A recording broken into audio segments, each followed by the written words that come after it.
analyzed what he could have done differently, and constructed elaborate fantasies about the company failing without him. His inability to let go wasn't just affecting his job search, it was poisoning his relationships, his sleep, and his sense of self-worth. It wasn't until a friend recommended Marcus Aurelius's Meditations that Michael discovered one of the most liberating truths in Stoic philosophy: the art of letting go. The ancient Stoics understood that attachment to outcomes, people, possessions, and even our own plans is the primary source of human suffering. They didn't advocate indifference or emotional numbness. Instead, they taught a sophisticated form of engaged detachment that allows us to care deeply while holding lightly. Marcus Aurelius, who faced the constant threat of losing his empire, his health, and his life, wrote, "Loss is nothing else but change, and change is nature's delight." This wasn't philosophical abstraction for him. It was practical wisdom for navigating a world where everything he valued could disappear without warning. He understood that our suffering comes not from loss itself, but from our resistance to the natural flow of change. The Stoics taught that everything in life operates on what they called the cosmic cycle, a natural rhythm of emergence, growth, decline, and renewal that governs everything from seasons to civilizations to individual lives. Fighting this cycle is like trying to stop the tide with your bare hands. Exhausting, futile, and ultimately self-destructive. Seneca, who experienced both tremendous wealth and political exile, mastered the art of letting go through direct experience. When Emperor Nero confiscated his property and banished him from Rome, Seneca wrote, "Every change of fortune brings either fear or hope, but what difference does it make if the outcome is temporary? For all things are temporary." He had learned to find freedom in acceptance rather than resistance. Epictetus, who literally lost his physical freedom as a slave, taught that our attachments are often disguised forms of control. We believe that holding tightly to relationships, possessions, or outcomes will make us secure, but this grasping actually increases our vulnerability. True security comes from developing the inner resources to thrive regardless of external circumstances. The practice of letting go operates on multiple levels. First, there's letting go of outcomes, releasing our attachment to specific results while maintaining our commitment to effort and excellence. Michael discovered this when he stopped obsessing about his former company's performance and started focusing on what he could create next. His energy shifted from resentment to possibility. Second, there's letting go of past versions of ourselves. The Stoics understood that clinging to who we used to be prevents us from becoming who we're meant to be. Michael had to release his identity as the marketing guy who built that company to discover new aspects of himself. The consultant, the mentor, the entrepreneur he could become. Third, there's letting go of other people's choices and opinions. We cannot control how others treat us, what they think of us, or whether they appreciate our contributions. The Stoics taught that trying to control others' responses is like trying to make someone else hungry by eating food yourself, a category error that creates unnecessary suffering. Marcus Aurelius practiced a daily exercise he called morning reflection on impermanence. He would remind himself that everything he valued, his health, his relationships, his responsibilities, was temporary. This wasn't morbid pessimism but liberating realism that helped him appreciate what he had while preparing mentally for inevitable change. The art of letting go also applies to our mistakes and regrets. Seneca wrote, "What is past is gone and cannot be recalled. When Michael finally stopped replaying his corporate experience, searching for what he could have done differently, he freed enormous mental energy for more productive pursuits. The Stoics taught that we honor our experiences by learning from them, not by endlessly reliving them. One of the most powerful aspects of letting go is creating space for new possibilities. When we release our grip on how things should be, we become available to how they actually are, and to opportunities we couldn't see while focused on our attachments. Michael's forced career transition, once he stopped resisting it, opened doors to consulting work that was more fulfilling and better aligned with his values than his corporate role had ever been. The Stoics distinguished between detachment and indifference. Detachment means caring deeply while holding lightly, being fully engaged in the process while releasing attachment to specific outcomes. Indifference means not caring at all. A detached parent loves their child completely while accepting that the child will make their own choices and face their own consequences. An indifferent parent simply doesn't care. Practical letting go begins with small, daily practices. When you're stuck in traffic, practice letting go of your arrival time and focus on the present moment. When someone doesn't respond to your text immediately, practice letting go of their response timeline. When a project doesn't go as planned, practice letting go of your original vision while remaining committed to your best effort. The Stoics also taught negative visualization, mentally rehearsing loss as a way of both appreciating what we have and preparing for inevitable change. This isn't pessimism but practical wisdom. By imagining the temporary nature of our blessings, we develop both gratitude for the present and resilience for the future. Here's your practical implementation. Identify one thing you've been holding on to too tightly: a past hurt, a specific outcome, someone else's approval, or an outdated version of yourself. Spend 10 minutes writing about what you might gain by letting go of this attachment. What energy would be freed up? What new possibilities might emerge? Remember Marcus Aurelius's wisdom. Accept the things to which fate binds you, and love the people with whom fate associates you. The art of letting go isn't about caring less. It's about loving more freely. Habit 7. The Priority Compass. Carmen, a 42-year-old working mother in San Antonio, felt like she was drowning in everyone else's demands. Her mornings began with her teenage daughter's crisis about a school project, followed by urgent emails from her boss about a client presentation, then a call from her elderly father asking for help with his medical appointments. By 10 a.m., she had already said yes to 3 different people's priorities while completely abandoning her own.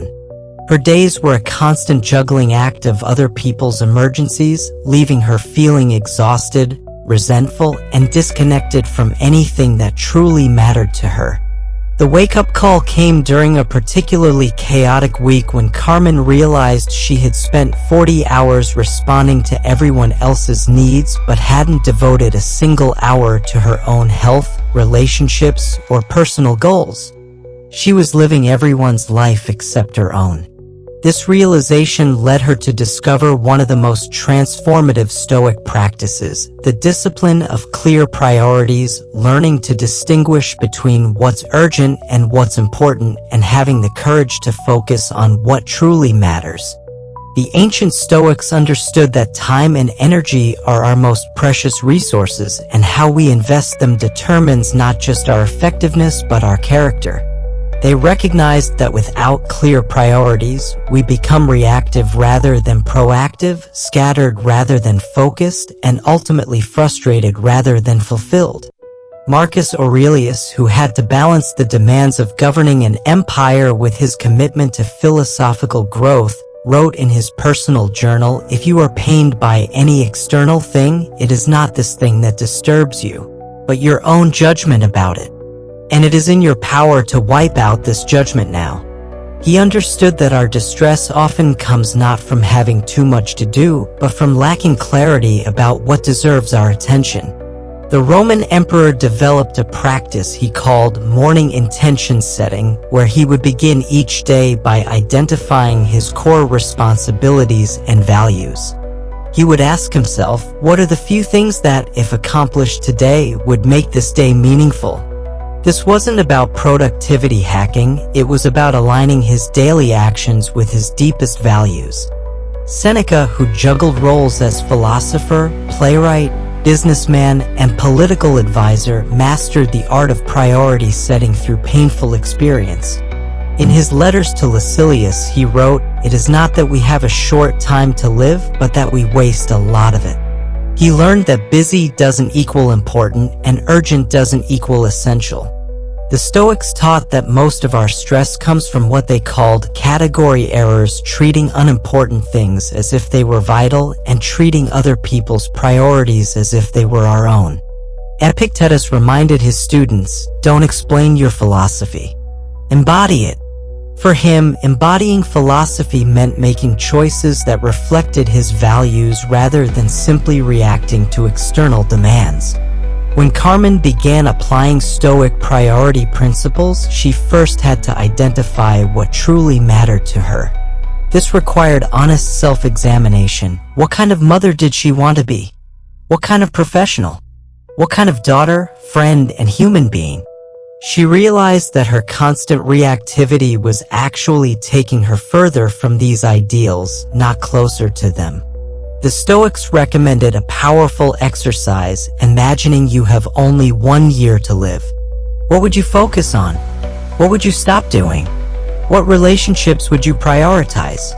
This isn't morbid thinking, it's clarity thinking. When we remember that our time is finite, we naturally become more selective about how we spend it. Carmen discovered that her people-pleasing habit was actually a form of selfishness disguised as service. By saying yes to everyone else's non-essential requests, she was saying no to her own essential responsibilities. Her exhaustion wasn't serving anyone well, not her family, not her colleagues, and certainly not herself. Marcus Aurelius taught that we must distinguish between what belongs to us and what belongs to others.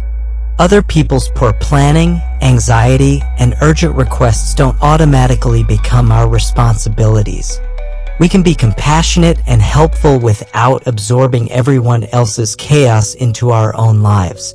The practice of clear priorities begins with what the Stoics called the discipline of desire, learning to want what serves our highest good rather than what feels urgent in the moment.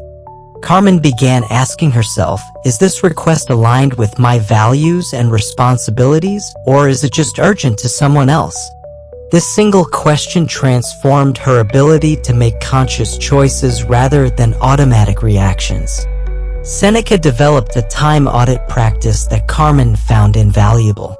At the end of each day, she would categorize her activities into 3 groups: essential, aligned with her core values and responsibilities; important, valuable but not critical; and urgent, demanding immediate attention but not necessarily meaningful.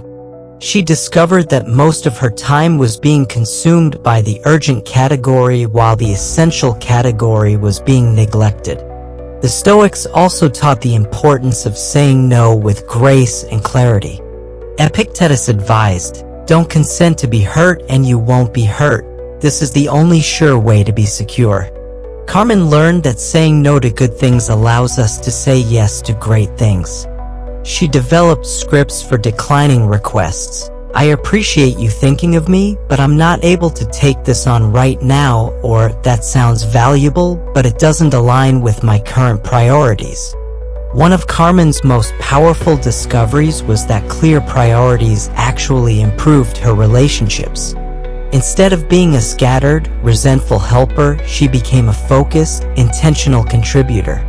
Her daughter learned to manage her own projects instead of relying on last-minute maternal rescues. Her boss began respecting her boundaries because she communicated them clearly and consistently. The Stoics understood that priorities aren't just about time management, they're about identity management. What we choose to focus on shapes who we become. Marcus Aurelius wrote, "The universe is change, our life is what our thoughts make it." Our priorities reflect our thoughts, and our thoughts shape our character. Here's your practical implementation. For the next week, begin each day by identifying your top 3 priorities, the things that, if accomplished, would make the day meaningful. Before saying yes to any request, ask yourself, does this align with my priorities, or is it just urgent to someone else?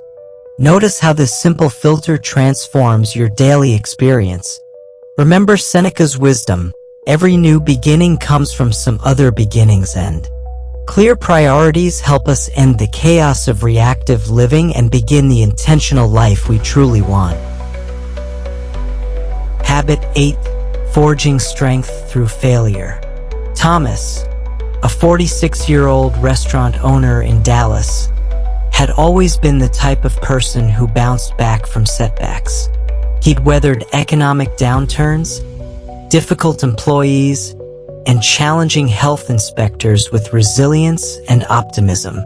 But when his flagship restaurant, his life's work of 12 years, was forced to close permanently due to a perfect storm of supply chain issues, staffing shortages, and a neighborhood development project that blocked customer access, Thomas felt something he'd never experienced before: complete defeat.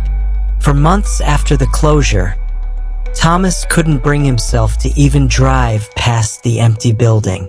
He felt like a failure as a business owner, a provider, and a leader. The hundreds of small decisions that had led to this moment played on repeat in his mind. He began questioning everything: his judgment, his abilities, even his worth as a person. It wasn't until his teenage son asked him, "Dad, what are you going to teach me about handling failure?" that Thomas realized he had a choice. Let this setback define him, or let it refine him. This moment of clarity led Thomas to discover one of the most counterintuitive truths in Stoic philosophy. Failure isn't the opposite of success. It's the raw material from which genuine strength is forged. The ancient Stoics held a radical perspective on failure that completely reframes how we experience setbacks. Rather than seeing failure as evidence of inadequacy, they viewed it as essential curriculum in the school of character development. Marcus Aurelius, who faced military defeats, political betrayals, and personal losses throughout his reign, wrote, "The impediment to action advances action. What stands in the way becomes the way." This wasn't positive thinking or motivational platitudes. It was a fundamental understanding of how growth actually occurs. The Stoics recognized that comfort and ease don't build character. Challenge and adversity do. They understood that our greatest failures often contain our most valuable lessons, but only if we're willing to extract the wisdom rather than simply endure the pain. Epictetus, who experienced the ultimate failure of losing his physical freedom as a slave, taught that external circumstances cannot truly harm us unless we allow them to corrupt our character. He told his students, "It's not what happens to you, but how you react to it that matters." This wasn't denial of real consequences. It was recognition that our response to failure shapes us more than the failure itself. Seneca, who experienced spectacular political downfall when he fell from favor with Emperor Nero, wrote extensively about what he called the uses of adversity. In his letters, he observed, "Every new beginning comes from some other beginning's end." He understood that failure often signals not the end of our story, but the beginning of a new chapter, if we have the courage to write it. The Stoics taught that failure serves 3 essential functions in human development. First, It reveals our true character by stripping away pretense and forcing us to confront who we really are beneath our successes and achievements. Second, it teaches us lessons that prosperity never could, because we only truly learn when the stakes are high and the consequences are real. Third, it builds resilience by proving that we can survive what we thought would destroy us. When Thomas began applying Stoic principles to his business failure, he started by asking different questions. Instead of "Why did this happen to me?" he asked, "What can this teach me?" Instead of "How could I have been so stupid?" he asked, "What wisdom can I extract from this experience?" Instead of "I'm a failure," he asked, "How can this failure make me stronger?" The answers that emerged surprised him. His restaurant's closure had taught him about the importance of financial reserves, the value of diversified revenue streams, and the necessity of adapting to changing circumstances. More importantly, it had shown him that his identity wasn't tied to his business success. He was still a capable leader, a loving father, and a valuable member of his community, regardless of his restaurant's fate. Marcus Aurelius practiced what he called obstacle reframing, deliberately looking for the growth opportunity embedded in every setback. When faced with a difficult situation, he would ask, "How can this challenge strengthen my character? What virtue does this situation call me to develop?" This practice transformed obstacles from problems to be avoided into training equipment for character development. The Stoics also taught the importance of extracting specific, actionable lessons from failure rather than wallowing in general self-condemnation. Thomas began keeping what he called a failure journal, documenting not just what went wrong, but what he learned from each mistake. He discovered that his most painful failures often contained his most valuable insights. One of the most liberating Stoic teachings about failure is that it's temporary and specific, not permanent and universal. Seneca wrote, "A setback has often cleared the way for greater prosperity." The Stoics understood that failure in one area doesn't negate competence in others, and failure at one time doesn't predict failure at all times. Thomas's perspective shift became evident when he started mentoring other struggling business owners. Instead of hiding his failure, he began sharing it as a teaching tool. He discovered that his vulnerability and hard-won wisdom were more valuable to others than his previous successes had ever been. His failure had transformed him from someone who succeeded to someone who understood both success and failure, a much more complete and helpful human being. The Stoics distinguished between what they called preferred indifference, things like success, health, and reputation that are generally preferable but don't determine our worth, and true goods, wisdom, courage, justice, and temperance that constitute genuine human flourishing. Failure often strips away the preferred indifference and forces us to develop the true goods. Epictetus taught his students to practice negative visualization, imagining potential failures and setbacks as a way of building psychological resilience before they occur. This wasn't pessimism but preparation. By mentally rehearsing how we would respond to failure, we're less likely to be devastated when it actually happens. Here's your practical implementation.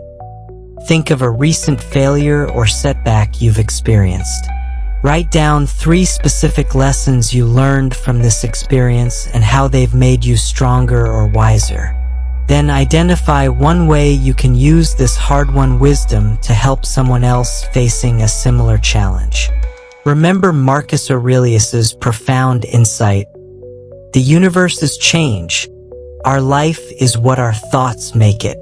Your failures don't define you, your response to them does. Habit 9. The Detachment Shield. Kevin, a 37-year-old software developer in San Jose, had always been sensitive to criticism and conflict. When his startup's mobile app received harsh reviews on the App Store, when colleagues questioned his technical decisions in team meetings, or when social media discussions about his industry turned negative, Kevin felt every word like a personal attack. He would spend hours crafting perfect responses to online critics, lose sleep replaying workplace conversations, and constantly monitor what people were saying about his work and his company. The breaking point came when an influential tech blogger wrote a scathing review of his team's latest product release. Instead of focusing on the valid technical feedback buried in the criticism, Kevin became consumed with the blogger's tone, motivations, and fairness. He spent an entire weekend crafting a point-by-point rebuttal, soliciting opinions from friends, and obsessing over every comment on the article. By Monday morning, he was emotionally exhausted and no closer to actually improving his product. That's when Kevin realized he needed to learn one of the most crucial Stoic skills, mental detachment. The ancient Stoics understood that in a world full of noise, opinions, and external chaos, our peace of mind depends not on controlling what others think or say, but on developing what they called mental detachment. The ability to remain centered and clear-headed regardless of external circumstances. Marcus Aurelius, who ruled an empire where every decision was scrutinized and criticized by senators, citizens, and historians, wrote in his personal journal how much trouble he avoids who does not look to see what his neighbor says or does, but only to what he does himself. This wasn't about ignoring feedback or becoming antisocial, it was about maintaining internal stability while engaging with an unpredictable external world. Epictetus, who taught that we cannot control what others think or say about us but can always control our response, put it simply, it's not what happens to you, but how you react to it that matters. He understood that mental detachment is the shield that protects our inner peace from external storms. The Stoics taught that most of our emotional suffering comes from what they called externalization, allowing external events, opinions, and circumstances to determine our internal state. When we give other people's words the power to disrupt our peace, we are essentially handing control of our emotional well-being to strangers, critics, and circumstances beyond our influence. Mental detachment operates on several levels. First, there's detachment from outcomes, being fully committed to excellent work while releasing attachment to specific results or recognition. Second, there's detachment from others' opinions, caring about feedback that serves growth while ignoring commentary that serves only drama. Third, there's detachment from external validation, finding confidence and worth from internal sources rather than external approval. When Kevin began practicing mental detachment, he started with what the Stoics called the view from above, imagining himself observing situations from a detached, elevated perspective rather than being emotionally immersed in them. When he received criticism, instead of immediately feeling attacked, he would pause and ask, what in this feedback is useful for improvement? What is simply opinion or emotion? How would a wise, detached observer respond? Seneca, who navigated the dangerous waters of Roman politics where a single misstep could mean exile or death, mastered the art of engaged detachment. He wrote, "Every change of fortune brings either fear or hope. But what good does it do to be hopeful or fearful about things that are uncertain?" He learned to participate fully in life while maintaining emotional equilibrium regardless of external circumstances. The practice of mental detachment doesn't mean becoming cold or indifferent. The Stoics distinguished between detachment and indifference. Detachment means caring deeply about what matters while not being controlled by external reactions to your caring. Indifference means not caring at all. A detached leader cares about their team's success but doesn't let criticism derail their decision-making. An indifferent leader simply doesn't care about outcomes or feedback. One of Kevin's most powerful discoveries was learning to separate signal from noise in external input. The Stoics taught that most external commentary falls into three categories: useful information that can guide improvement, emotional projection that reveals more about the speaker than the subject, and random noise that serves no constructive purpose. Mental detachment allows us to extract the signal while filtering out the noise. Marcus Aurelius practiced daily what he called morning armor, preparing mentally for the various opinions, criticisms, and external pressures he would encounter throughout the day. He would remind himself, "Today I will meet interference, ingratitude, insolence, disloyalty, ill will, and selfishness. But I won't be surprised or disturbed, for I can't imagine a world without such people." This wasn't cynicism but realistic preparation. By anticipating external challenges to his peace of mind, Marcus Aurelius was less likely to be thrown off balance when they occurred. Kevin adopted a similar practice, spending 5 minutes each morning mentally preparing for potential criticism or conflict, visualizing himself responding with detached wisdom rather than emotional reactivity. The Stoics also taught the importance of choosing your inputs consciously. Seneca wrote, "Nothing, Lucilius, is ours except time." He understood that what we allow into our minds shapes our inner world. Kevin realized he had been consuming criticism and negative commentary like junk food, readily available, immediately stimulating, but ultimately harmful to his mental health. Mental detachment becomes especially crucial in our hyper-connected age, where social media algorithms are designed to provoke emotional reactions and where anyone can publish opinions about anything. The Stoics would have recognized these platforms as exactly the kind of external noise that requires careful filtering. Epictetus taught his students a powerful detachment technique. Before reacting to any external event or opinion, pause and ask, "Is this within my control or outside my control? If it's outside my control, how can I respond in a way that strengthens rather than weakens me?" Kevin began applying this filter to everything from App Store reviews to workplace feedback to social media discussions. He discovered that most of what had been disturbing his peace was actually outside his control and therefore not worth his emotional investment. Here's your practical implementation. For the next week, when you encounter criticism, negative opinions, or external chaos, pause and ask yourself, what in this situation is useful information? What is just noise? How can I respond from wisdom rather than reactivity? Notice how this simple practice transforms your emotional response to external challenges. Remember Marcus Aurelius's wisdom: you have power over your mind, not outside events. Realize this and you will find strength. Habit 10. The Daily Purpose Anchor. Emma, a 41-year-old marketing consultant in Chicago, used to wake up each morning feeling like she was being launched into a day without direction. Her phone would buzz with client requests, her calendar would be packed with meetings that felt important but left her feeling empty, and by evening she'd wonder what she had actually accomplished that mattered. Despite being professionally successful and financially secure, Emma felt adrift, going through the motions of a busy life without any real sense of meaning or direction.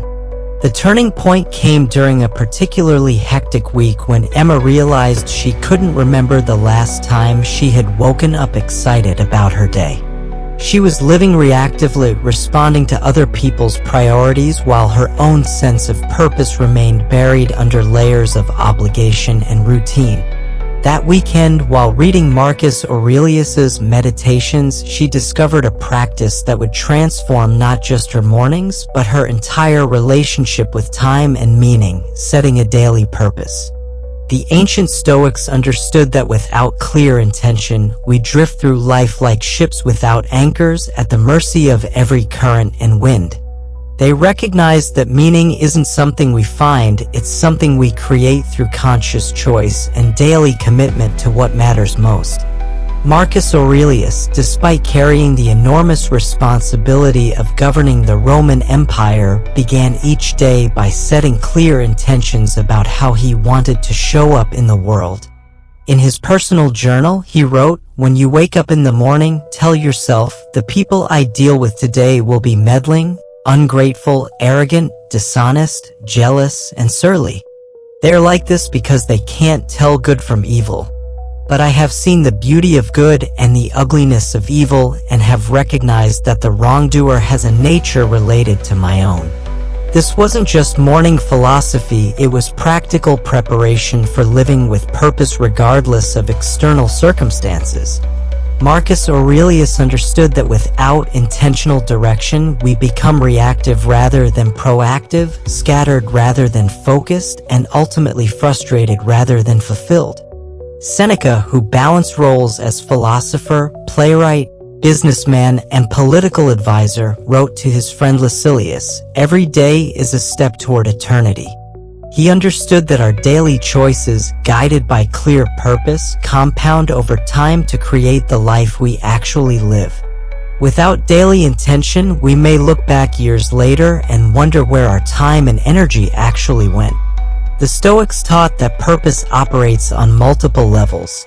There's our overarching life purpose, our deepest values, and the legacy we want to leave.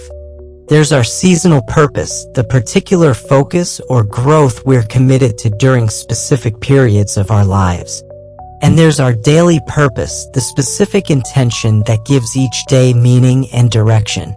When Emma began practicing daily purpose setting, she discovered that even 5 minutes of morning intention setting could transform her entire day.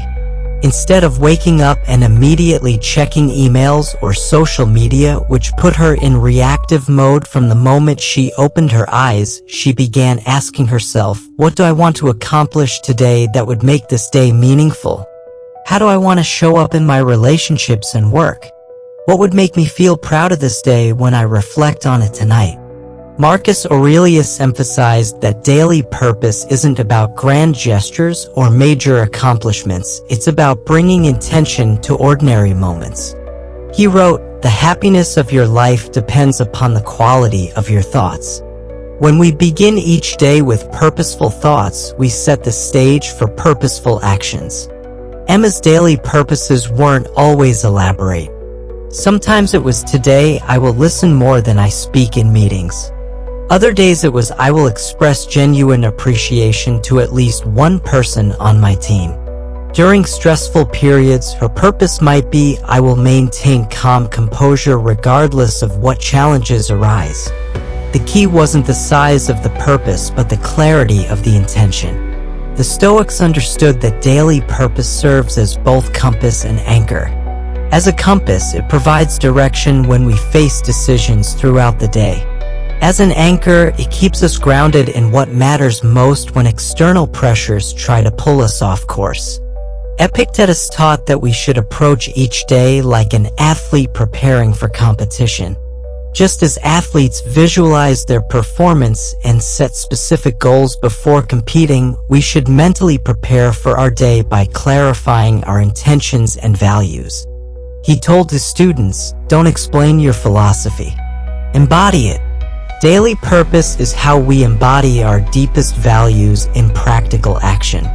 Emma discovered that daily purpose setting created a positive feedback loop.